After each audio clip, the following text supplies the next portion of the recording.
Walker coming at you live, otherwise known as Just Ayana, a familiar face.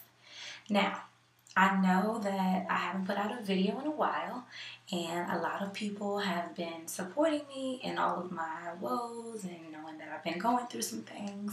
Thank you for all those people, all those kind supporters out there. But I wanted to get on here and just talk to you guys a little bit.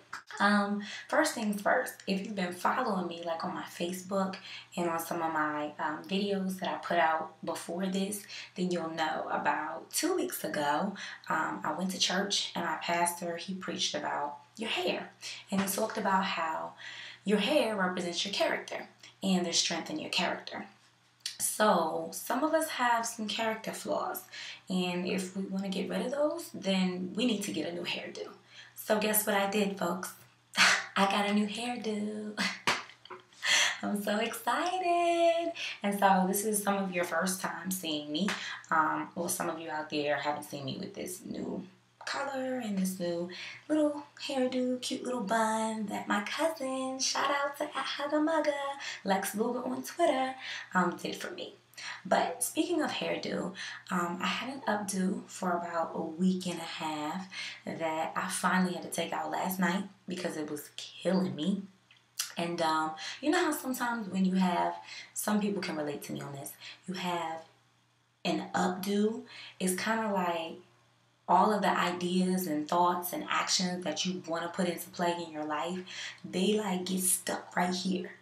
And then after a while, it starts to give you a headache and you start to feel stressed. And so you just got to let your hair down. And so even though this bun is cute right now, you know what? I'm just going to let my hair down. Because I do want to talk about some real stuff. And so yeah, anyway, I took my hair out last night and I just felt so free. And I felt like all these ideas that I had and all the dreams and visions that God has given to me are coming, and I'm able to give them to you guys now. So I'm going to start doing more of these videos. I'm going to start talking and letting people know how I feel. And I think some people out there can really relate, and they might be going through some of the same things. So today's topic is need versus deserve. Now, me and my girlfriend were talking a little bit earlier. I put out a blog. Like I said, those of you who have been following me, definitely check out my personal blog. Definitely check out my professional blog. And the last post I put out was Satisfyingly Single. Now, I started talking to my girlfriend about this today, and she was like, "Are you really satisfyingly single?" And I was like, "Yeah, I am." And in the blog, if you go and you kind of check it out, it's really short, then you'll see exactly what I mean. But I basically told her at this point, you know, I'm counting down the months until I meet my husband or until I meet my maker. And she was like, "Your husband? You want to get married?" I'm like, "Yeah, don't we all? Some of y'all want to get married and have a family?" And let me tell you guys a secret. It's not just because it's the American dream. It's because God put us on this earth to have a helpmate, okay? Nobody wants to be alone, and I'm happy in being alone, but only until he's ready for me to be with somebody else. You feel me? So, anyway, so she starts kind of talking about how she doesn't really think she wants to get married. And I'm like, you know, why would you say that? Like, I know you to be a good person, and I know that you really deserve somebody great. And she's just kind of like, well, you know, my past and some of the things I've been through, I'm really just not sure at this moment if I want to get married anymore. Which I understand, because I have a past too. We all do. But I told her this. You know, one of my favorite people in the world to listen to, Jim Rohn. Shout out to all you people who listen to Jim Rohn. He talks about a concept in building a network marketing business. And for some reason, God just put it on my spirit to talk to her about that same concept, but apply it to her love life. He talks about need versus deserve.